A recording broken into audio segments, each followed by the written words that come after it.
Hello, welcome back to ACS 1700 Web Foundations at Dominican Applied Computer Science program. I'm going to go to our GitHub repo here and click on the class syllabus link, and let's go there and take a look at see where we're at. So I'm looking at the schedule now, and it looks like this is class number 4, August 30th. CSS intro. Okay, so we're going to introduce CSS. The last couple classes we talked about HTML. We built some web pages with HTML. Now let's talk about styling your web pages. Okay, I'm going to click the link here to go to our slides, and we'll take a look at the slides. So let me launch the slides here. So what are we going to do today? We're going to talk about the learning outcomes. We're going to talk about what is CSS, and the language and the syntax, and then I've got some CSS challenges where you can apply that information. We'll take a break, and then we'll review properties and values, and there'll be some lab time where you can work on the assignment. Okay, so learning outcomes. So hopefully by the end of class today, you'll be able to identify the parts of a CSS rule. So CSS rule is like the chunk of code that that's the basic building block of your CSS files, right? Okay. Hopefully you'll be able to identify commonly used CSS properties. Now there's hundreds of properties, but if you can just get a few of these under your belt now, you can see how they all work, right? Okay. And then we'll talk about using values and units, so you'll be able to identify those, okay? And then also you'll be able to use CSS selectors to style existing web content. Okay, so we'll skip the check-in for the video, but we'll do that in class. Let's talk about separation of concerns for a minute, because this is where HTML and CSS meet and why they were created, right? And why they're two separate things, okay? So I'm going to ask you to go and visit this link here and read this article, okay? This article is separation of concerns, right? And it talks about the separation of JavaScript, CSS, and HTML. So HTML is the structure, CSS is the presentation or style, and JavaScript controls the behavior of web pages, and that's been divided up for a very good reason. So study that, read that up really quick, discuss it with another student. I encourage you to discuss it with someone else if you're not in class, right? And then stop the video and then come back. Okay, great. So after you read separation of concerns, let's talk about some of the ideas there, okay? So here, I have an example page that we're going to look at to study these ideas. This is a page called the CSS Zen Garden, okay? So this is a really great example of the separation of HTML and CSS and the separation of concerns, like illustrated in a real live situation, right? And very easy to see what's going on there. So what I'm going to do is I'm going to go to the Zen Garden page here, and I want you to do that and go look around and see what you see. You can stop the video and take a look at what you see here, right? I'll kind of go over it, but you should do this on your own and discuss it with another student. So this is a page. It says, CSS Zen Garden, beauty of CSS design. It says a demonstration of what can be accomplished through CSS-based design, okay? And then it talks about the road to enlightenment, like how we invented the CSS thing, what is this about, participation, you could read that. But what I want you to do is look at the design here and say, like, do you like this design? It looks pretty good. Doesn't look like your default HTML, right? Very nice, right? And then what I want you to do is click on one of the links on the sidebar here. So when I click on this link, Mid-Century Modern, it will take me to another page that looks totally different, but this is exactly the same HTML. Okay, so the content here is exactly the same. And underneath it, the HTML structure is exactly the same. So they did not change the markup at all. The only change that was made was the style sheet. Okay? And you'll notice all the content is still here. Road to Enlightenment, the CSS Zen Garden invites you. I don't know what that is. That's part of the other page too. The beauty of CSS design, demonstration of what can be accomplished, right? You know, totally different design here, but exactly the same underlying HTML code, okay? So it's exactly the same underneath. Check out some of the other designs here. So you can click through these. Let's go to garments here. Totally different. Same HTML underneath. They're exactly the same, okay? So go through here and take a look at all these, right? There's another one. This one's got some animation, right? Here's another one. Okay, you can stop the video and spend some time there. And then when you come back, we will continue here, okay? So I'm going to close those pages and let's continue. So you took note of what you saw there. Let's go on to the next slide. So looking at the next slide here, there's a link that goes to the HTML file that was used on the Zen Garden page. So let's take a look at that, right? I'm going to click the link here, and it downloads the file here, so you can see I've got index HTML. I'm going to open that up with Visual Studio Code, and let's take a look at what we have. So how did they mark up their Zen Garden page, right? So it's got the HTML5 doc type, it's got the HTML, the head tags, some meta tags. They have a link tag here to a style sheet. We'll talk about that in class, okay? So that'll come up today. And then they have the body tag, and they use some divs here. They used a section tag, they used a header tag, H1 and H2. I might argue that this one actually shouldn't be an H2, but again, there's a lot of, you know, opinion and, you know, decision making in this. So, you know, they did it this way. I actually would, I don't feel that this is a heading, so I wouldn't have done that. But you know, the markup is all the same, okay? They use some paragraph tags. They use some divs here. You know, someone might have used a section for one of these, especially this one because it has its own heading, right? But, you know, this is what they did, right? And it's the same code that you wrote. Okay, so in the last couple classes, you were writing HTML, you were writing exactly the same HTML, okay? Now the key thing here is that when they style that HTML, what they are not doing is they're not changing the HTML. They're only changing the style. And we saw that you could generate pages that were wildly different by only changing the HTML. I mean, only changing the CSS, sorry, right? So you could make, you know, any visual changes you wanted to make by just changing your style sheet. So all of the instructions that tell the browser how to display the page, like what it should look like, is all handled in the CSS, right? Okay, right? The structure of the page and the meaning and the content and the semantics, all handled in the HTML, and the two are separate. Okay, that's like a really important concept. Okay, I want you to internalize that more than memorizing, pardon me, more than memorizing the language. Okay, let me fix my spelling here. Okay, so now that we've looked at that, let's and this is where I emphasize, you know, that the pages are all different designs, but they use the same markup, okay? So now that we've got that out of the way, let's dig into the CSS language and figure out how it works, okay?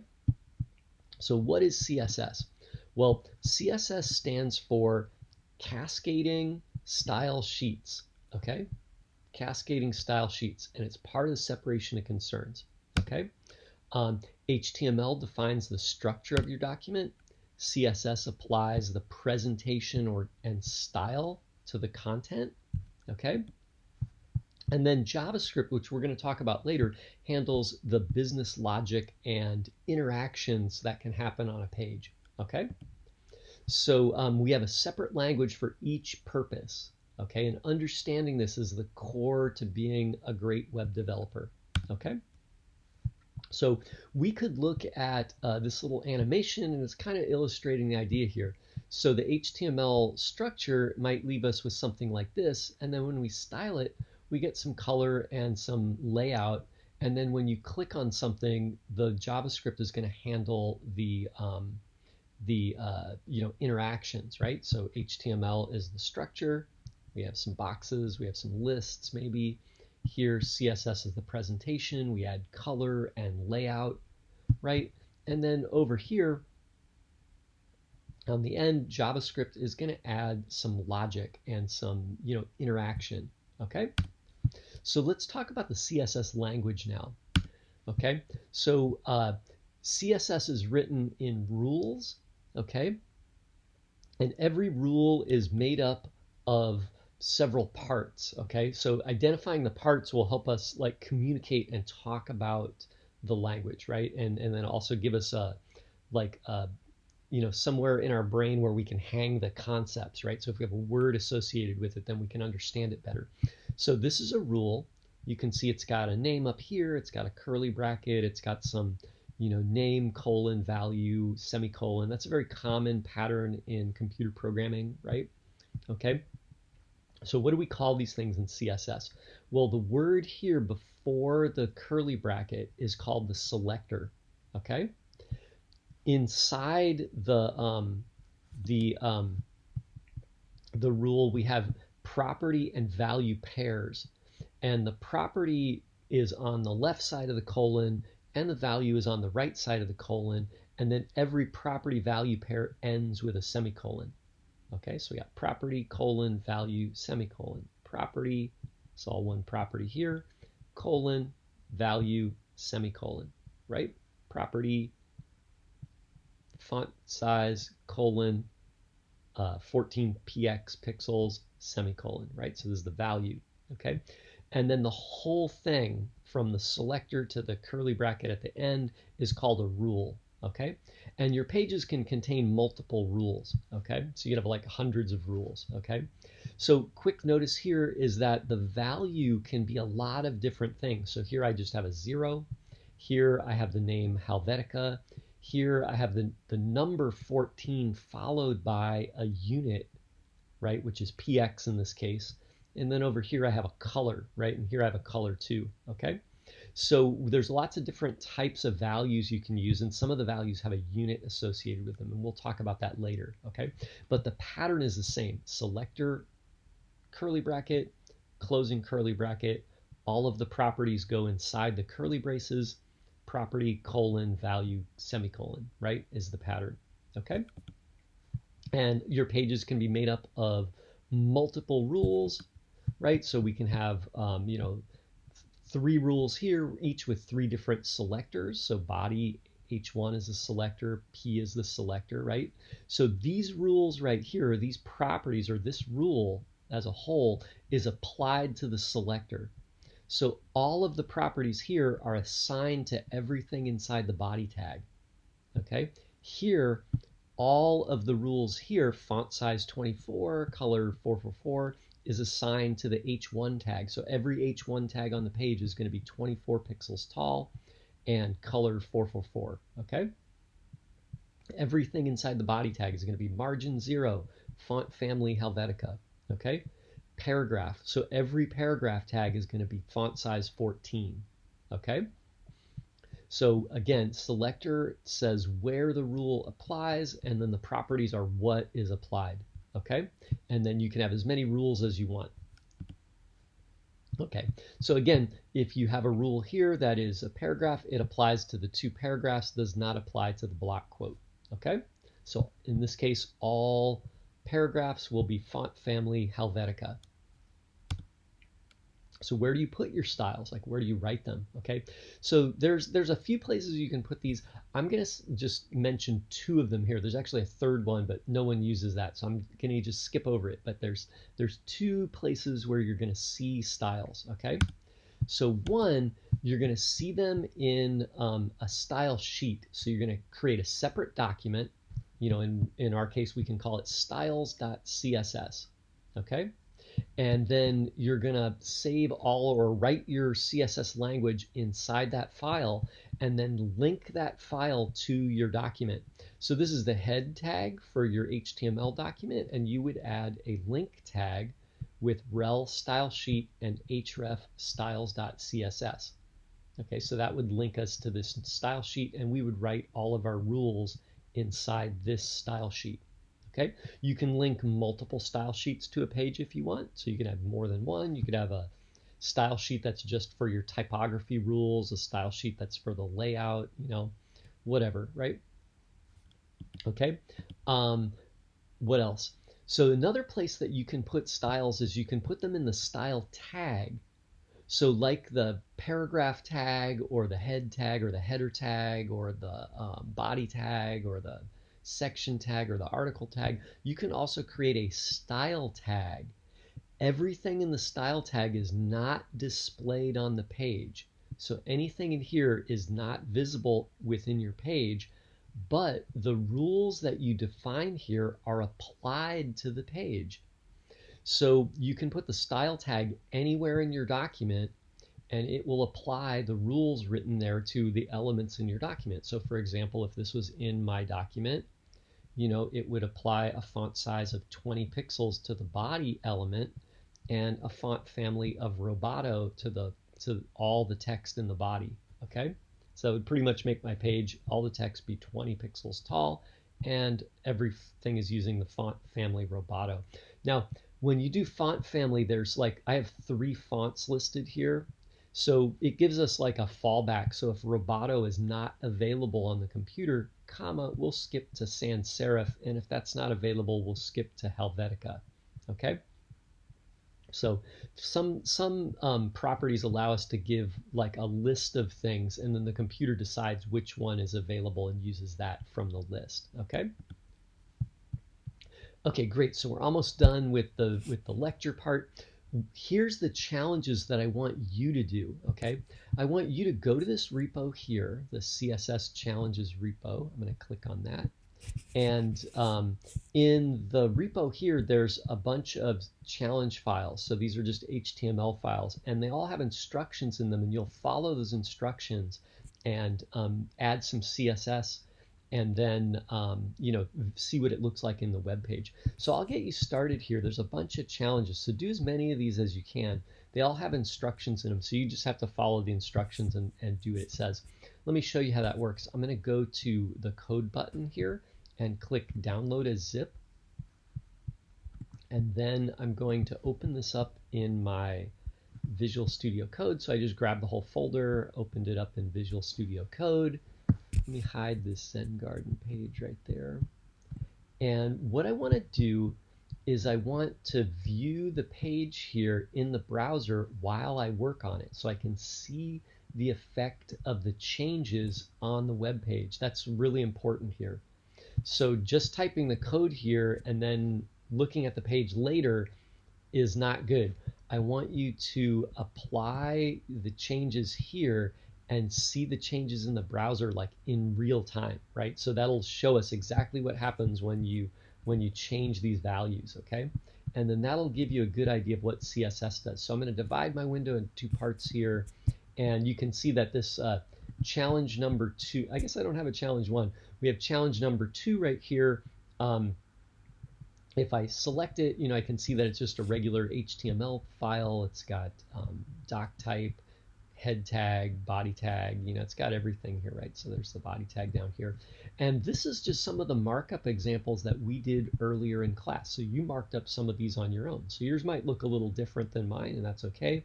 But they're all the same thing. So now what we're doing is we're taking those examples and we're going to style them, okay? So anyway, so I've got my example here, and notice that I took the second strategy. I created a style tag and I wrote my CSS inside the style tag. So my style tag begins here and it ends right here. Okay, so all my styles are here. In CSS, a comment begins with /* and ends with the */. Okay, so the green text here, all these lines are commentary. They're just notes. They're ignored by the program. They're not processed, okay? But everything outside those comments is actual code. So what I want you to do is read the comments, look at the code, and then add the changes, right? So I'll walk you through the first couple examples, and then you can do the rest on your own. So I'm going to open up my document here. I'm going to use the live server. So if you don't have this, go to extensions and install live server. Okay. So I've already got live server installed, so I'm going to ignore that. Okay. And let me go back to my page here. So if I've got the HTML page selected, I can click the Go Live button and it should open in my browser. So I'm going to rearrange my browser here so I can see the page. And you can see that I've got, my text here, hypertext markup language from Wikipedia. It's got some notes here. It doesn't show as the default font. So normally my page would look like this, right? But you can see I've got the body here, the body element selected, and the default font family has been overridden, and instead we're using Helvetica Neue as the font family. So if I save that, you can see that the font looks very different, right? And then if I see that the font size is 20 pixels, you can see it's a lot larger. Okay, so body tag is what we're applying this to, and you'll notice when we apply styles to the body element, all of the children, which is like the rest of your web page, right? Because everything goes inside the body. They all inherit the rules that you apply to the body. Okay, so there we go. So we got font family Helvetica Neue and font size 20 pixels. And if you want, you could change that. Let's make it 28 pixels, right? Now it's a lot larger. Okay. Right, and you could pick a different font. We won't do that.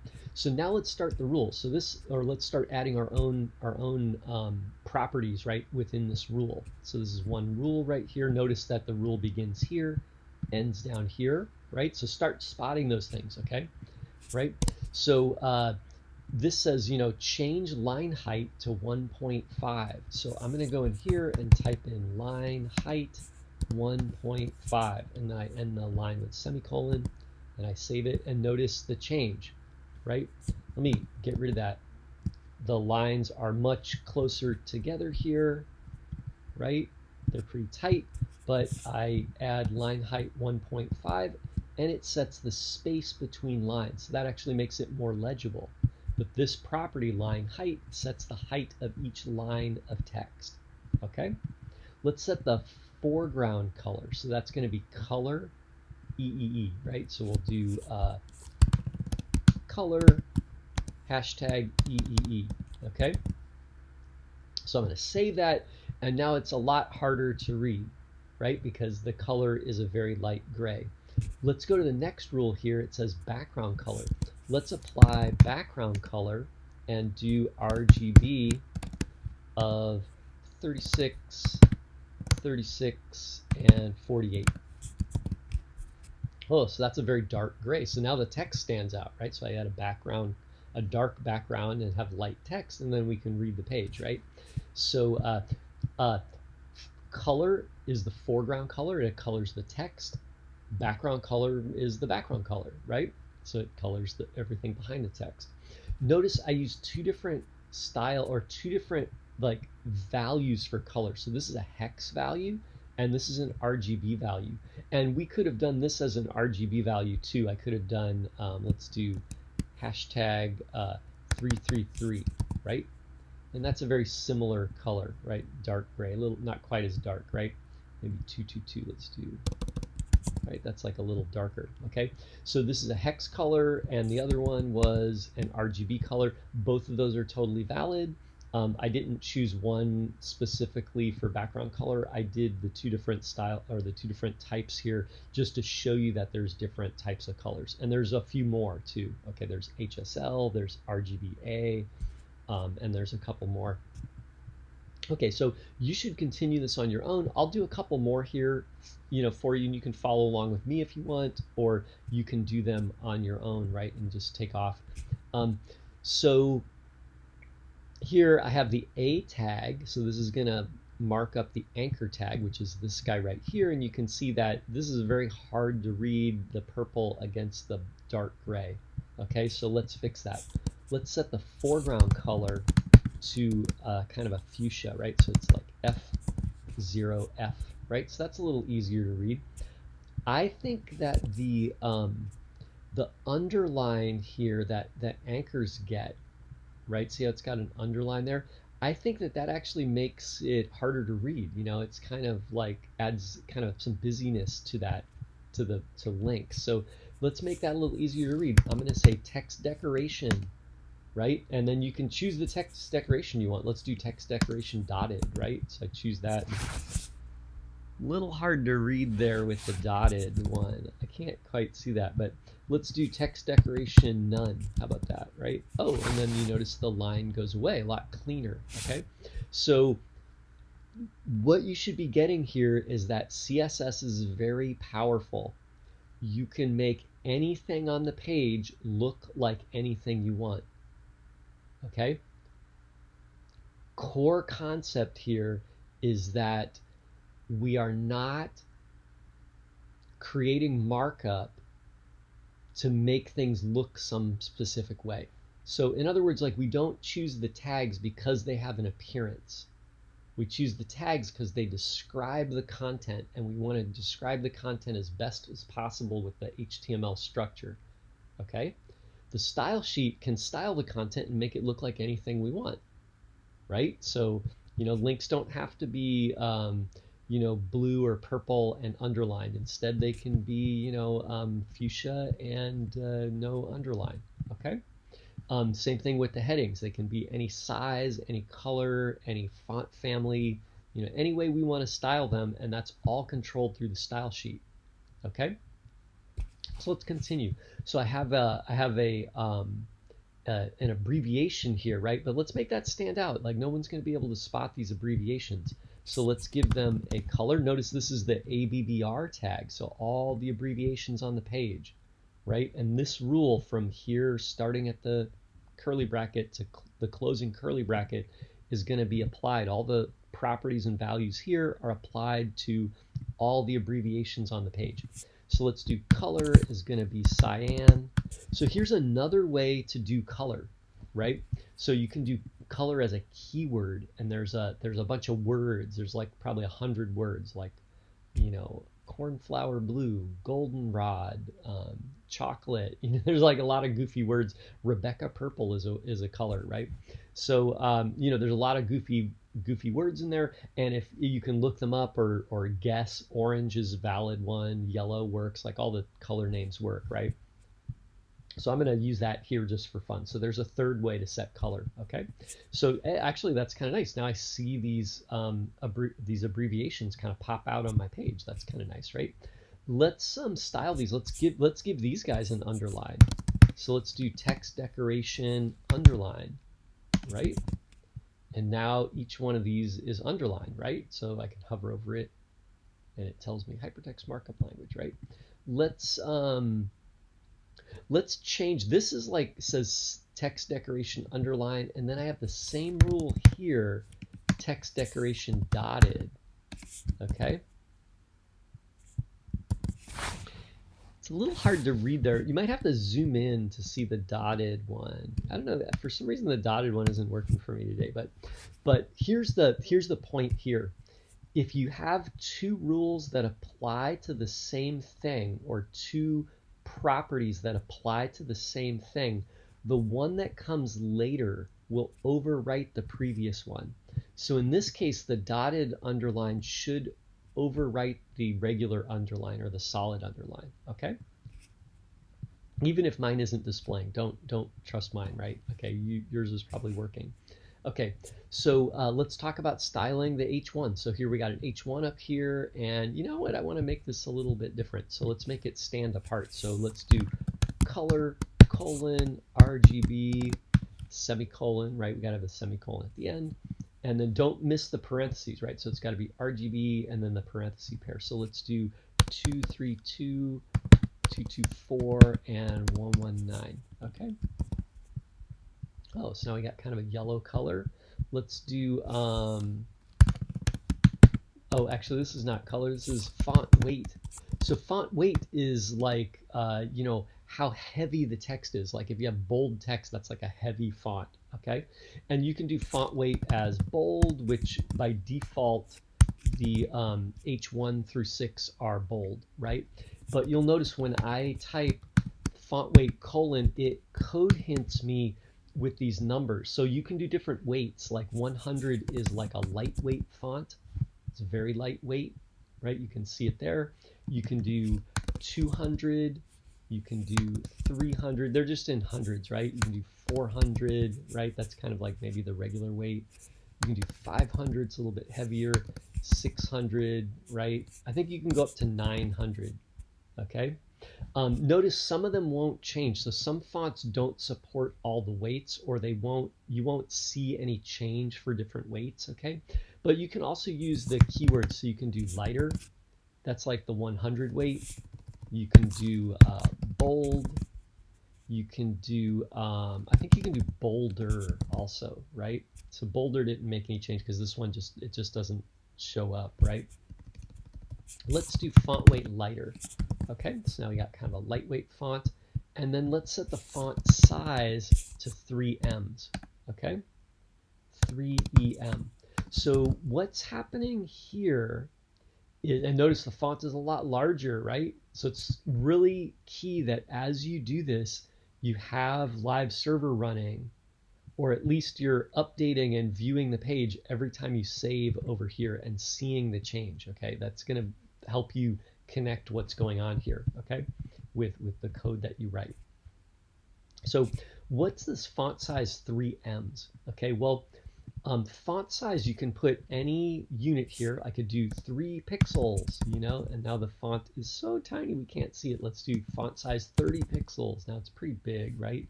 Do font size 120 pixels. Now it's like super giant, right? Okay, so that's in pixels, right? So if I was to measure the height of the L, it should be like about 120 pixels, right? Okay, but what if I make it 1em? Okay, so an M is, it stands for like I guess it doesn't stand for anything, it's just pronounced M, but M is the size of the letter M, because the letter M is like the largest character in the alphabet, okay? So an M is a unit used by typographers, and it was invented long before computers, okay? And M is our base font size.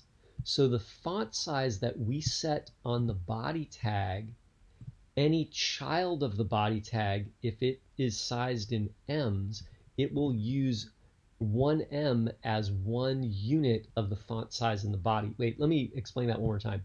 So if the body sets the font size to 20 pixels, for any children of the body, if they size themselves in ems, 1em is 20 pixels. Okay, so in our case down here, when I set the font size to 1em, the font size for the heading here is 20 pixels, and that's the same as the font size here for these paragraphs in the body tag and the link. Okay, right? If I set the font size here to 3ems, then the size of the heading here is 60 pixels because it's 3. Let me make a comment here. Oops. It's going to be 3 times 20 pixels, right? Because 20 pixels was the font size of the body. This is going to be 3 of those units, okay? And there's a couple other ways, a couple other like variable units that exist in CSS, but you'll see M a lot. And there's another one called rem, which is very similar to an M, but it stands for root M, okay? So let's continue. So we have a small tag here. So the small tag is this little line here that says from Wikipedia, because it has the small text, right? It's this guy, right? It's like our subheading, okay? So let's talk about using that. So let's do color is going to be CCC, wait, CCC, and then font weight. Let's also do weight lighter here. And then, you know what, maybe the small text is too small. Let's fix that. So let's do font size of 1em, right? There we go, right? So now, you know, here this page looks totally different than the default styles that you would get, right? And what did we do? We styled it all with CSS, okay? So CSS is very powerful, and there's a lot more to it. We haven't done any layout yet. We haven't set a lot of properties that are available, but we got pretty far with these properties, right? Like just using these typographical properties and color properties, right? So I want you to review these. You can look them up on the interwebs. You can use them on your pages. You can follow the examples here and do the rest of these, okay? So I want you to go through these and do exactly what I did. Make sure you have the page open. You're using live server to view the page so that when you edit the page and save, you see the changes, right? And put the two windows like side by side, right? So you can see the changes like as you make them, okay? And then I'll see you in class next week. So you continue. This is your assignment here, is to complete these challenges and study CSS. Part of your assignment is to bring any questions you have to me or the TA or any of the other students in class, right? Discuss the examples with your fellow students. You get more learning out of that than anything. And then, if you have any questions that you and your peers cannot solve, bring them to class and we'll discuss them. Okay? And thanks for watching, and I'll see you in class next time.